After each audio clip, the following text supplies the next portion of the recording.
Just so you know, we use that so that we can post the webinar after it's finished on our YouTube channel. So if anybody wants to go back and revisit it, or if there's anybody who can't make it tonight, then they can go and see it, watch it on YouTube, and you can see it in full, including all of the chat.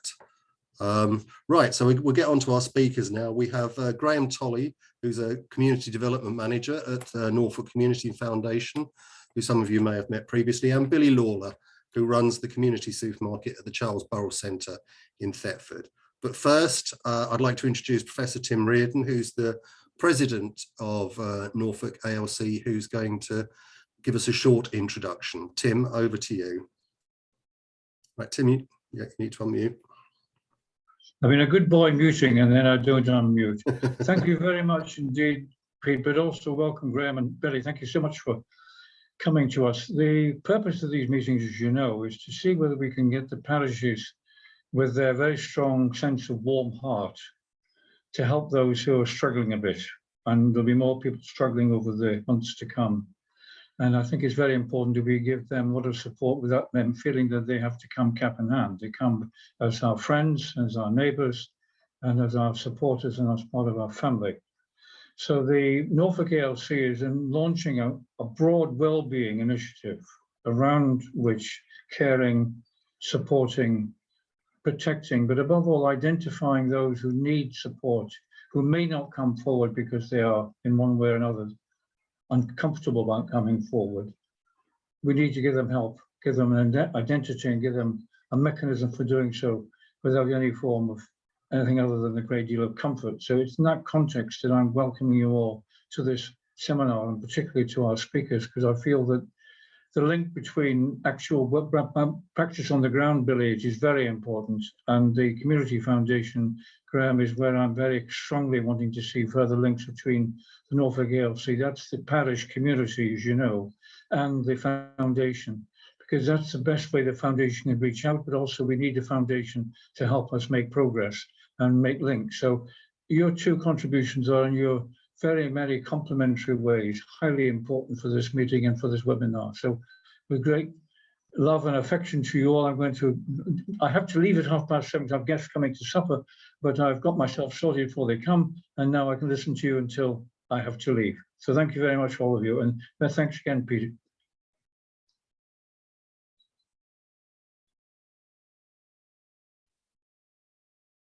Peter, you're on mute now as well. Yeah, see, we all do it. As I was saying, or as I was miming, I can now pass you over to our first speaker, who's Graeme Tolley from the Norfolk Community Foundation. Thank you very much. I'm just going to share my screen, so just bear with me one moment whilst I do that, and hopefully you will all, let's move that down, be able to see this. So, right, so I'm going to give just a short presentation, not too much time, and then I'm going to hand over to Billie, who's going to talk in the more kind of experience of what she does on a day-to-day basis and how she sees the impact of the work that we're doing collectively on the ground. So Nourishing Norfolk is the initiative that we set up in the Community Foundation, and I'm just going to give you a little bit of an overview as to what that is. It'd be great if I could get rid of that top slide thing, but I'm not sure the best way to do that, so I'll just leave that there. So just a context, we began this as a response in the very early stages of the pandemic, and very much around the fact that there was a real increase in emergency food provision within communities through parish councils, through voluntary organisations, a whole range of organisations. And so recognising that, we wanted to ensure that we were trying to provide solutions that were a sustainable solution, they were a longer term solution, they were perhaps more preventative solutions. So with advice from Feeding Britain and other partners in Norfolk as well, including Breckland Council, and then working with the Burrell Centre, we launched the pilot project, and Billie will talk a lot more about this because this is her she's a manager of the Burrell shop, to help address some of the challenges around food insecurity. So and I'll go into what that looks like in a little bit more detail as we go through this presentation.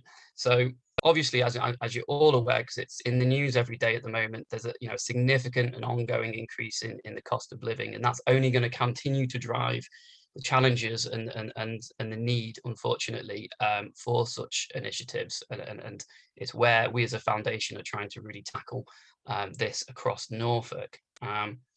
So I've got a short video actually of Billie, just to highlight the shop. It's from the earlier days of the shop launch, so Billie will update some of the numbers, but it will give you a sense of what's happening.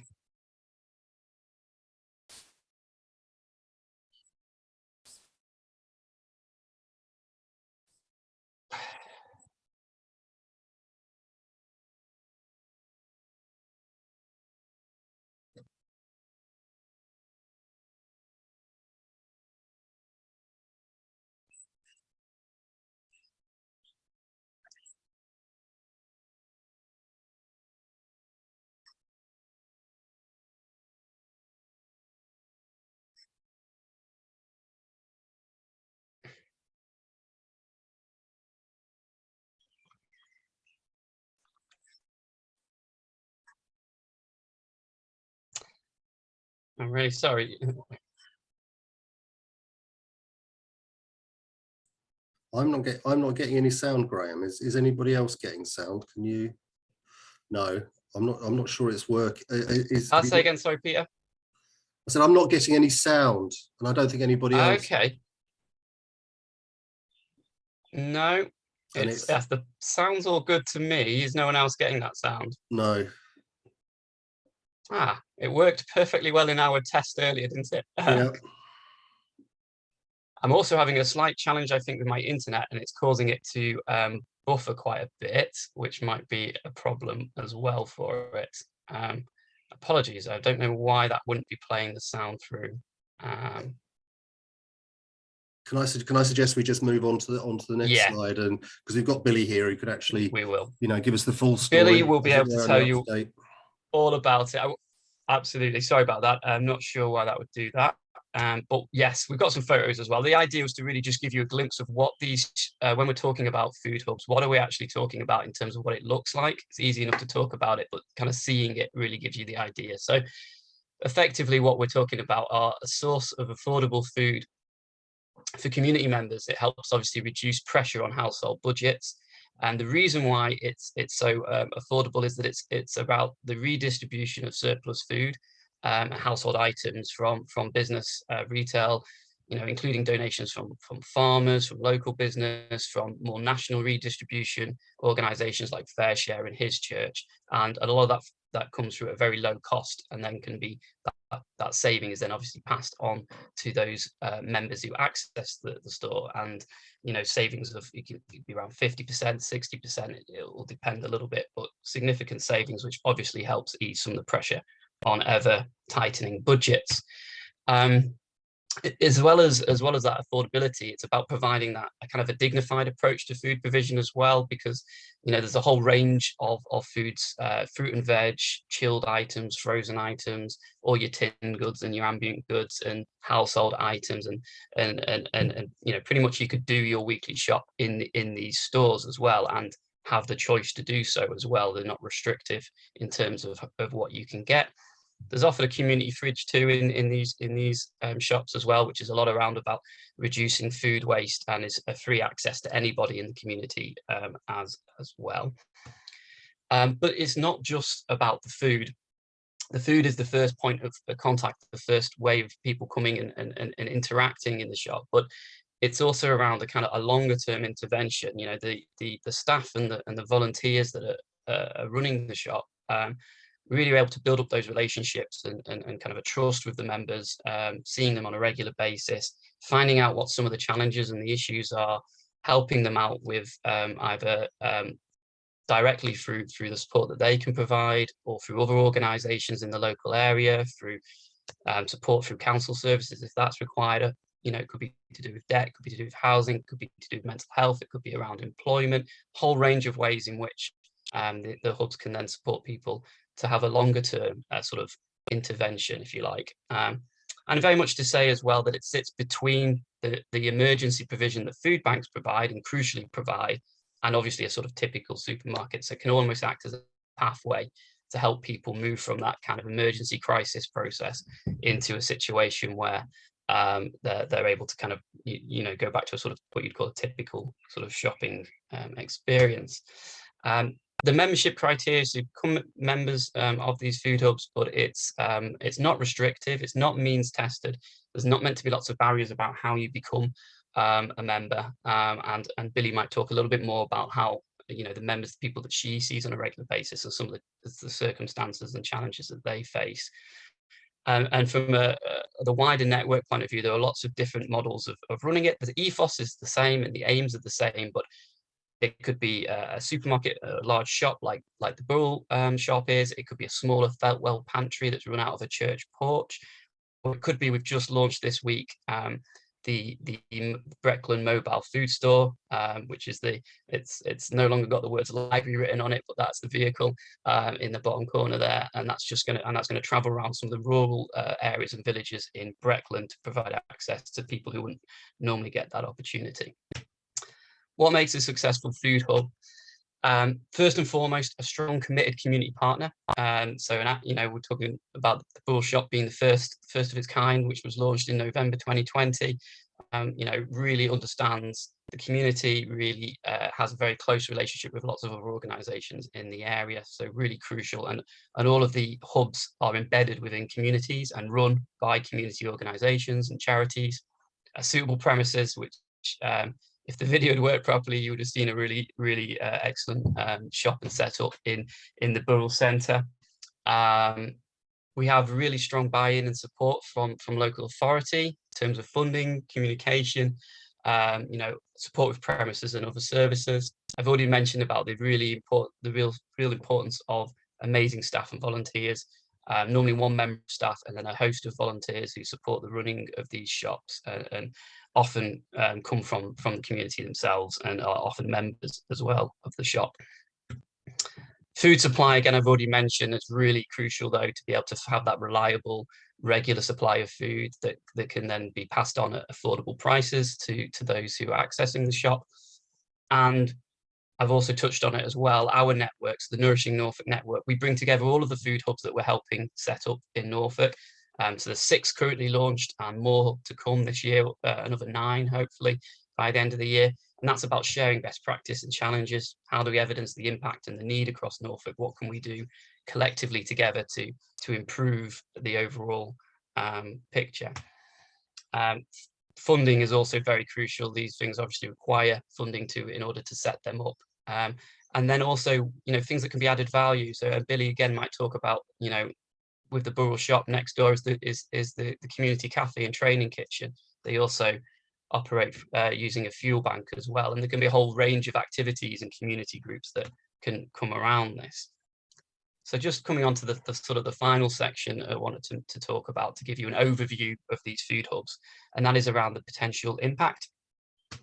So obviously it's about saving, in the first instance, saving money for households, potentially up to £1,000 per year. So clearly has a significant impact, and particularly if, households or families are having to choose between whether they put the heating on or whether they cook a meal. If it can reduce that so they can do both, that's one of the very first primary aims, particularly in the current context. Obviously can reach also a large number of households within a particular community. I use the word vulnerable in the most broadest of sense. Obviously a lot of it is around economic vulnerability, but there can be lots of other reasons why households might benefit from accessing it, whether it's to do with social isolation, particularly in rural areas where you might not be that close to affordable supermarkets, maybe 15 miles away from the nearest supermarket, and not have the transport infrastructure to get there very easily. So there can be a lot of reasons why people could benefit from accessing these food hubs. They're also a community and social hub. It's not just about the food, but it's having that friendly person to talk to, someone someone you build a relationship with, and also the other members. We're creatures of habit. People turn up at the same time every week to do their shopping. People get to know each other. And then other activities can be organised through the hub too. Billie organises a fantastic bingo. We just talked about it before everyone joined, a fantastic bingo session with the community on a Wednesday afternoon that's really popular. So it's about bringing in people together as well as the food. The wraparound support I've already talked about, and that can be from very small, fairly simple support to much more complex support, depending on what individuals may need, and that will continue to evolve the more these hubs are established and the more partnerships are developed. And then I guess a final point as well, I haven't touched on directly, but as we're trying to, reducing surplus food from going to landfill, millions of tons are wasted a year from retail and manufacturing industry. So clearly there's a beneficial impact there. And also, as we're continuing to build up partnerships in Norfolk with food production and food manufacturers, then also we're looking at reducing food miles as well. So it does also hopefully have that environmental impact. And just as a very final slide, this is the Nourishing Norfolk network as it stands at the moment, and this is an ever-evolving thing. So as I mentioned, we've got 6 hubs already launched. So some of those that are yellow actually should be green now.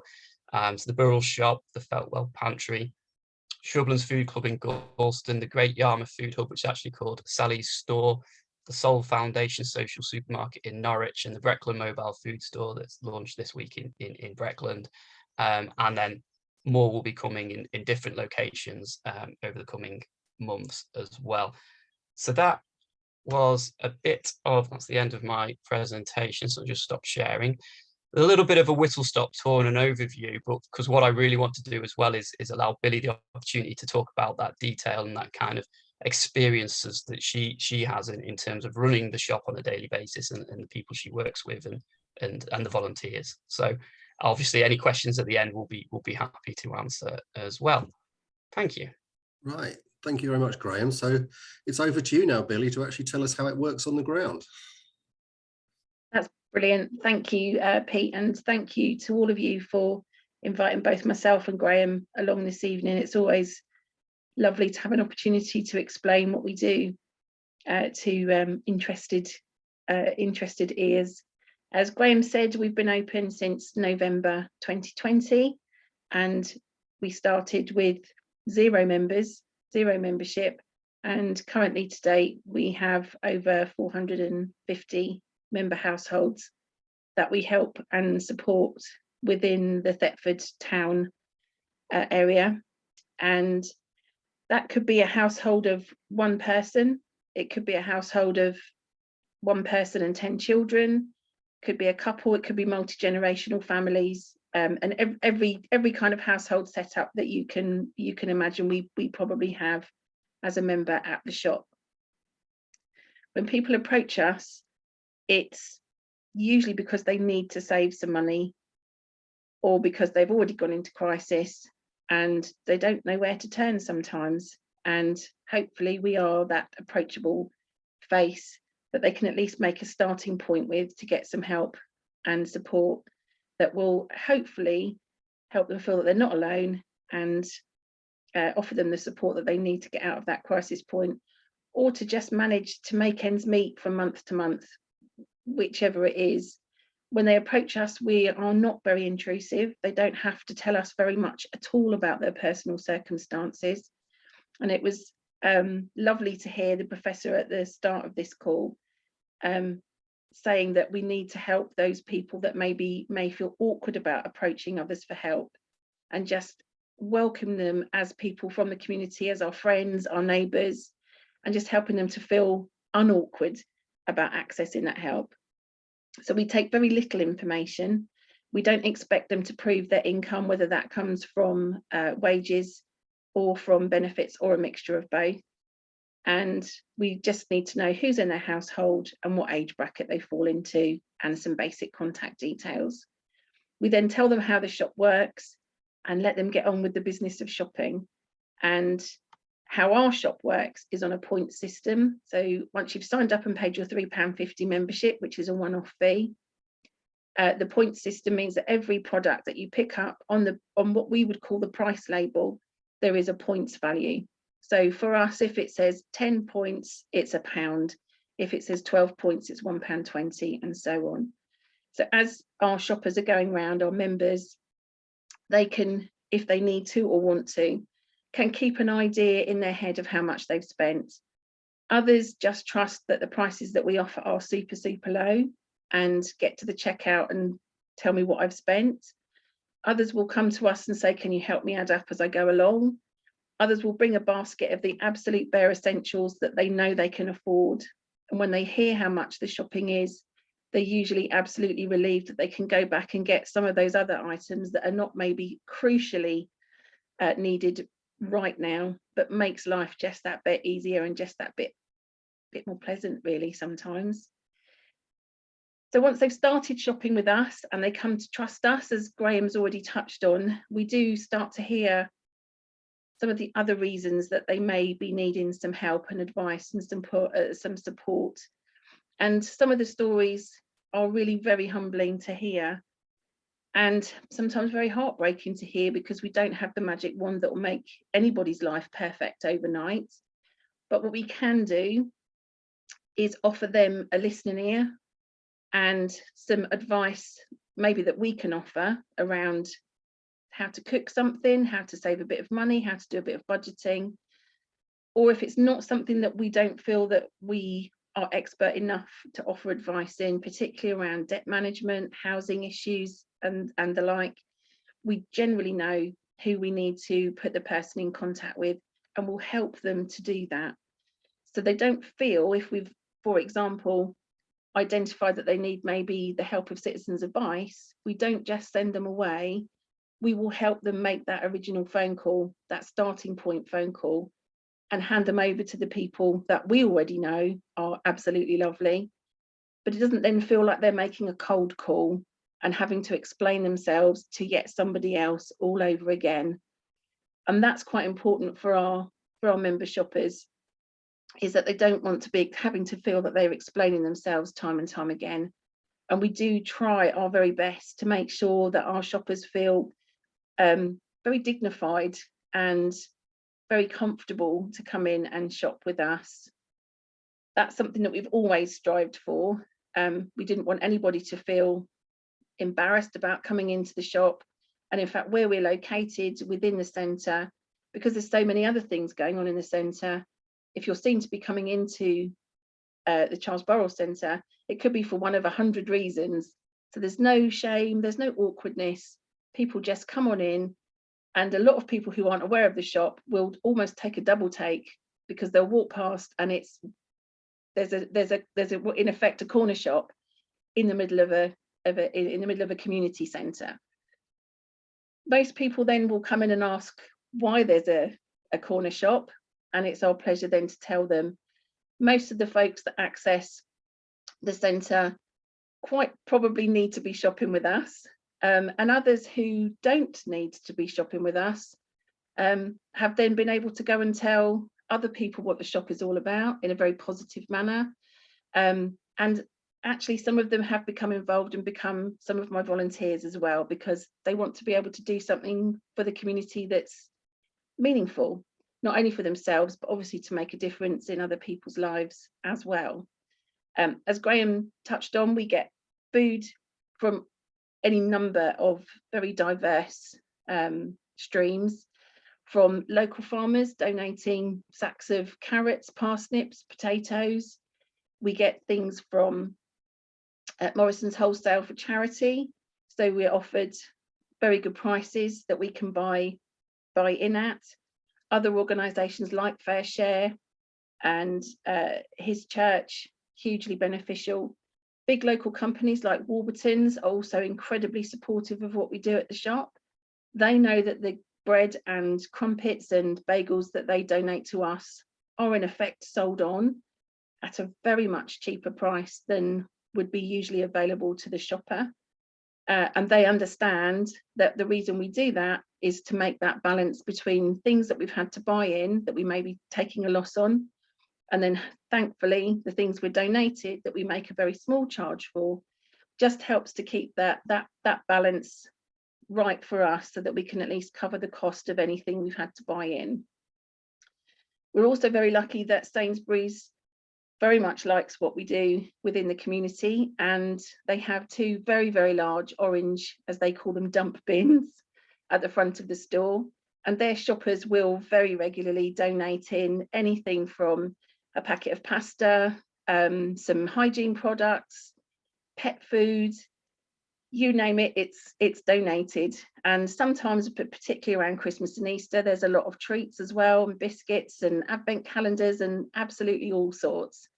And again, Sainsbury's are aware that we then place a monetary value upon those donated products, because they too understand that we need to balance our scales, as it were.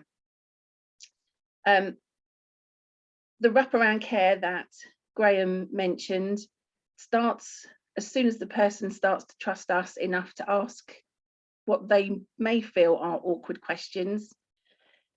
And it's our pleasure to be able to either be that listening ear or pass somebody on to someone trusted advisor at DWP, at Citizens Advice. We have a mobile phone company locally that are now coming in once a fortnight to talk to anybody that may need advice on how to get online safely with their mobile phone, how to access better contracts, all sorts of tech advice, which is absolutely brilliant, particularly for our older shoppers.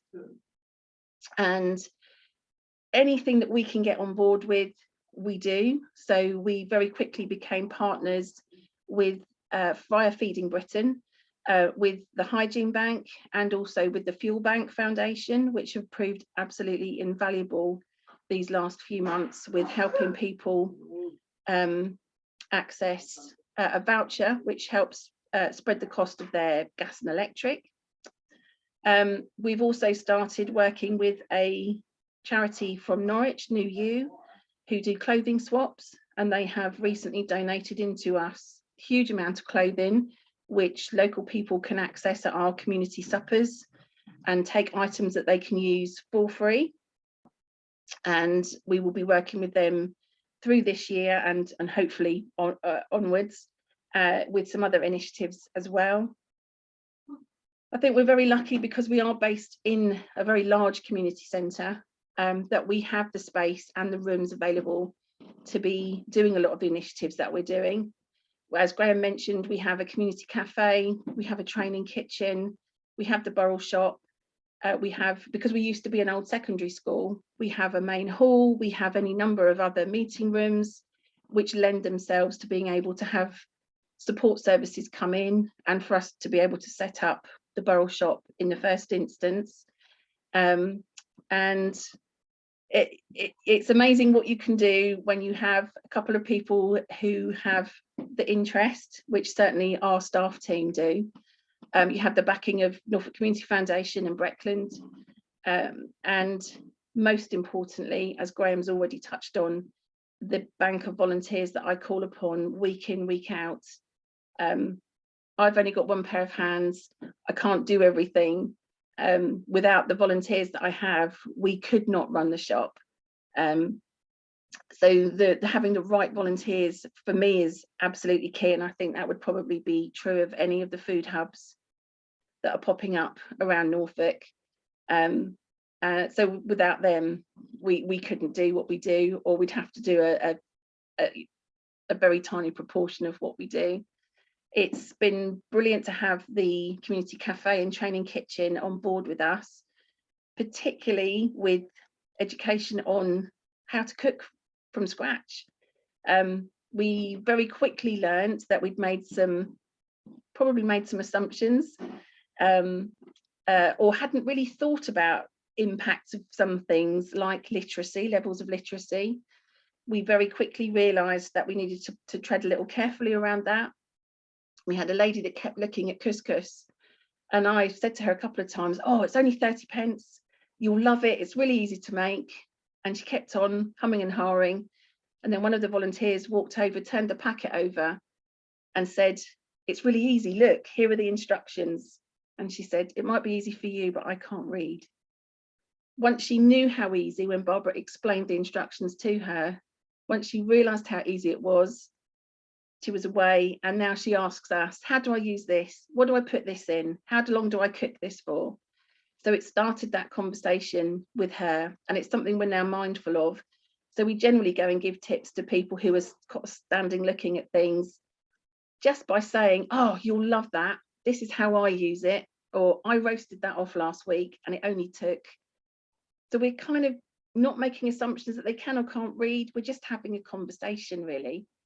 And if ingredients are somewhat random or odd or very different, we've also been able to very luckily have Tracy from the community cafe come in and do taste tests with us. So she'll bring a big soup tureen and things like the venison bolognese that comes in from the Country Food Trust. People are like, oh, love bolognese, but not sure about venison, or our pheasant curry. Again, it's pheasant. And although I've tried it and I know it's genuinely delicious, people haven't tried it before. So it's a pleasure to see someone try something new, really enjoy it, and then go on to regularly make the purchase of that and make it part of their family's mealtime. So there's so much to the food hub. As Graeme's already said, it really isn't just food. The food is what brings people across the threshold, because everyone can talk about food. We all need to have breakfast, lunch and tea. So to come in and say, I need a bit of help with food, is one of the easier things to ask for help around. And then everything else comes. And that's when you're making huge inroads into people's lives in a very positive way, a non-intrusive way, a very respectful way. And I hope that's how our members feel anyway. And if anyone's got any questions, fire away, really. I know Graeme and I are both very happy to take any questions that you might have, and hopefully we'll know the answers. Right, thanks very much, Billie. And before we actually go to the questions, I would just say I've actually visited the Burrell Centre in Thetford, and if you're over that way, I would very much recommend, do pop in, say hello to Billie if she's there, go and have something to eat in the cafe. But it's a really inspiring place to visit, and there are a number of inspiring people in there. Right, we don't currently have any questions in the chat, so we can throw the floor open. If anybody's got any questions now, if you can just put your hands up so I can see. If I just kick it off, I was just going to ask, well, Graeme and Billie, really, if anybody sitting here tonight was thinking, ooh, I'm quite interested in doing something to help my community, but I'm not really ready to jump into doing a sort of full-blown community shop. Could they come to you for advice on sort of other things they could do, first steps, and what would you recommend that are perhaps one of those first couple of steps that people could do to try and get one of these things off the ground? For me, I would say come and visit the shop. It is one of the larger projects, and please don't let that put you off.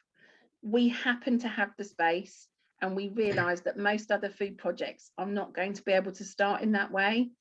But come and maybe even do a shift with me. That would be absolutely fine if you wanted to do that, so that you get an idea of what happens on a day-to-day basis, the comings and goings of the people at the till, around the shop, just so that you get an idea of what might happen in the space that you have, and then either volunteer with Burrell, with a hub that's nearer to you, anything like that, and talk to people in your local community and see who else might be happy to give 2 hours, 4 hours a week, whatever it might be, and speak with other people who are already within your own communities who might already be being asked for help. Depends where you are as to who that might be. It might be the school, it might be your church, anywhere like that, and just get an idea from them of the sorts of things that people are asking them for help with. And it could just be, can I have a food parcel? Can I have a fuel bank voucher?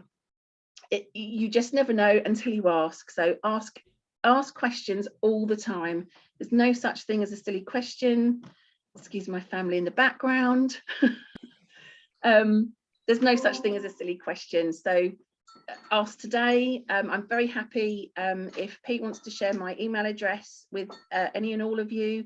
I'm really happy to answer any questions that you might have. And yes, if any of you would like to come and visit, you'll be very welcome.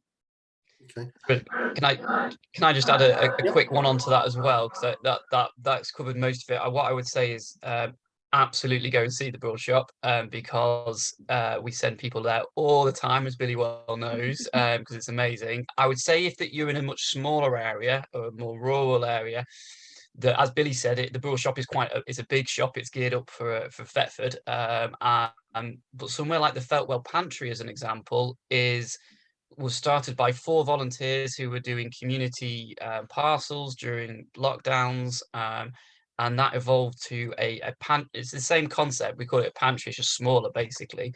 That they operate out of a church porch, so it's it's a much smaller operation, but they've already got well over 50 members now, so they're catering to a number of people, but in a pretty rural area. But exactly what Billie's talking about, they're doing, just on a slightly different scale.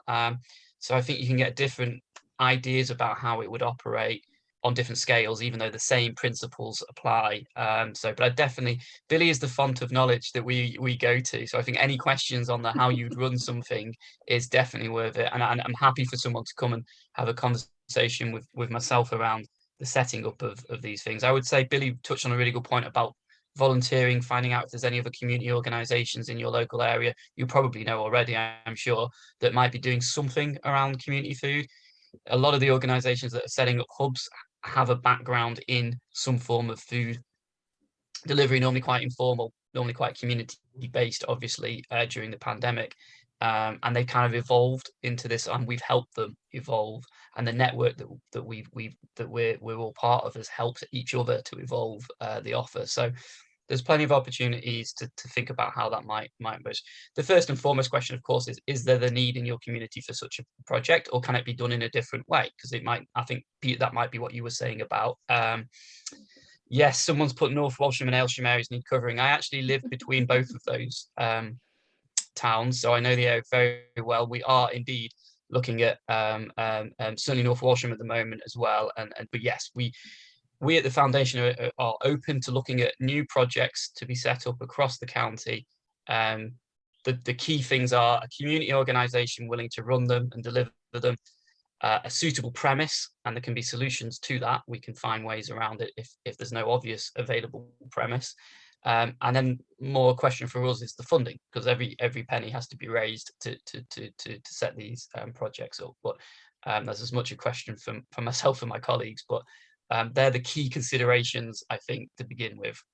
I would say, actually, and again, to direct people back to our YouTube channel, but last week we ran a webinar from Graeme from Norfolk, who's in charge of external funding applications into Norfolk. So he was actually giving some advice on how to unlock grant funding. So if you're actually seriously thinking about doing one of these things, do go and look at Graeme's presentation as well, because that's very good about how to have the best possible chance of unlocking funding. And that's, as I said, up on our YouTube channel. Right, there has been one question in the chat from Tim, which I think is probably directed to you, Billie, which is, do you accept unwashed vegetables from farmers if they wanted to donate them? Oh yes, we do. Absolutely. We have, I'm very lucky to know a farmer out in Methwold, and they apologised for having unwashed veg, but they did explain that actually it helps to keep the produce fresher for longer and tasting better. And once we educated our folks about that, they are now very happy to see an unwashed potato or an unwashed parsnip. So yes, absolutely we do. We're always very grateful for donations of fresh fruit and vegetables. We always planned to try and encourage our members to buy into the fresh fruit and veg, and we always bought them right from the word go, and they went okay. But as soon as they went to our community fridge, which becomes free because they were kind of getting to their best before point, they flew off the shelves. So again, another really big lesson for us very early on was that the assumption could be made that folks who are on a lower income don't need fresh fruit and veg, but actually they really do want They really do like their fresh fruit and veg, but they just can't afford to put it into their everyday budget. So when we are donated in fresh fruit and veg, we always give it for free. And if we have to buy it in, we usually take a small loss on it to offer it out at the cheapest price we possibly can. So yes, any donations of fresh fruit and vegetables, brilliant. Yeah. Okay. One other thing I was going to ask you, because yours is quite a complex operation. I mean, you know, it's a proper grown-up shop. How's your relationship been, or how have you found sort of working with the local authorities? And I'm particularly thinking around things like advice on you know, legal requirements, on what you have to comply with in terms of running a shop legally. Yeah, absolutely. We are very lucky that we have a really great relationship with the environmental health officers that are local to Thetford, and Tracy, having run the cafe for a considerable amount of time before even the shop was thought about, it was a natural extension for her just to say, this is what we're thinking of doing, what do we need to do? Yeah. And they were incredibly helpful. So I would say for anybody, just ask the questions, reach out for the help. The environmental health officers are there to help. I know they're kind of seen as a, oh no, the environmental health officers are coming, but if from our experience of being very open to their suggestions, their help and advice, they couldn't be more user-friendly. They immediately pointed us in the direction of the paperwork that we needed to fill out, which on the face value of it looked like it would take hours and hours, but actually because we weren't preparing fresh food to cook and to eat on the premise, on our particular part of the premises, actually it was fairly straightforward. And we've had visits from environmental health. We have our 5-star rating for food hygiene. So actually regarding that kind of thing, it's actually fairly simple. And yeah, just be open and listen to the advice offered, because it's always really sage advice. And so for us, complying with things like that, yes, you have to give a mind to it, but it certainly doesn't take up a huge amount of my time. But we do check in with environmental health from time to time, and just to make sure really that we are doing all we can do to make sure our shopping experience is safe, legal, and everything else you can imagine. They were really happy to see that we'd already thought about, for example, the insecticutor, that we'd already thought about having the pest control people monitor us regularly and make reports for us regularly. So anything like that it just helps them to understand that you are doing everything that you can do to make sure your premises is safe for people to buy the food from and then cook and eat the food. Okay, so I know some people find that a bit daunting, the idea of having to deal with people like environmental health or trading standards, but yeah, but if you go with the open mind and ask the question and just say, we're all new to this, they'll be very happy to guide you through it. Yeah, okay, that's excellent. Has anybody else got any questions they'd like to ask? Please raise your hand or put it in the chat. I was going to mention I've got another question. Just you mentioned that, you know, a lot of the sort of big suppliers have been quite supportive. Have you ever really experienced any hostility from any of your local competitors, as it were, who might see you as taking some of their potential business away? Or we've been very, very lucky. I think because we had the community fridge to start with anyway, and obviously our community cafe, people were aware of what the Charles Burrell Centre does and tries to do week in, week out. So for us, we've had nothing but support, and also some of the larger supermarkets saying that they'd really like to do more, and as and when they can, they will, which is brilliant. I am aware from other projects and other networks that sometimes in the more rural locations, there might be some shopkeepers that are very worried that if you open a food hub of some description, their trade will disappear. But from experience, And from what I'm hearing from the people that are already set up doing that, the shopkeepers are absolutely fine, because the shoppers that come to you are not their core customer, because they can't afford to pay the prices that are generally in the smaller local stores. So people are not going to be shopping with them anyway, for the most part. So actually shops, small local shops, are still thriving, but the local people who are really struggling and are vulnerable are being helped. And if it means they're saving a bit on their shopping, day-to-day shopping, it does mean that they might have that little bit of extra income to go and actually use the local shop for those extra treats or a newspaper or something. So actually, I think the two really can and do work really well together. Yeah, I think it's just about making sure that that conversation happens, and that the food hubs don't just spring up, you know, and the business doesn't, you know, isn't aware of it, but actually going to have that conversation and making them aware of exactly what the food hub is about, or the pantry, or whatever the name of that particular place is, and, you know, and making sure that, you know, and often the buy-in is there because people get it, people want to support their communities. You know, in Feltwell, there's a local convenience store, and they provide them surplus. You know, they provide surplus food to the food hub, so they don't see them as a competitor. They see them as a community sort of interest, if you like. Yeah. So, but definitely there has been questions and concerns, and we, you know, we make sure we in other areas that we make sure we have a you know, that right conversation at the right time, and obviously wouldn't want to do anything to jeopardize. One of the things when we were setting up, that some of the other local food provision services that are done within our Thetford community, and offer kind of a community fridge service, they were very worried that when the shop opened, it would take all of the surplus.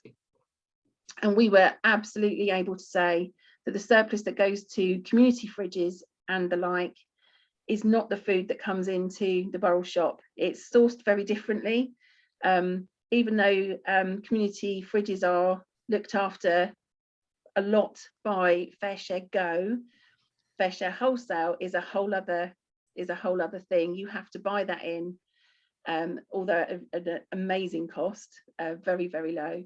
Whereas community fridge with Fair Share Go, for example, is gifted for free because it is very on the date, needs to be used right now. So I think it is, like Graeme said, have a conversation, a little bit more knowledge, and the provision is still there for community fridges. The provision is still there for that corner shop to have the right amount of customers still going in, so it thrives. Everyone's getting what they need, so it's kind of a win-win, really. Yep, good. Right, does anybody else have any questions? I don't see any hands up on the screen. Right, okay then. Well, what I'll say is, well, thank you very much to Graeme and to Billie and Tim. And thank you very much to you all who've stayed through to the end to listen to us this evening. As I said, I have made a recording of tonight's webinar, which will be made available on our YouTube channel. If you've got any questions, come to me, come to Graeme, come to Billie. We're all more than happy to answer questions, or to point you to somebody who might be able to help to answer questions. And thank you very much, and do keep a lookout for, there will be more webinars in the future on a range of different subjects, and indeed we may even repeat this one again to see if we can get out to some other audiences at a different time of day, perhaps. Anyway, thank you very much. Enjoy the rest of your evenings, whatever you're doing, and hopefully we'll see you all again soon. Anyway, thank you. Thanks, everyone. Good night. Thank you. Good night.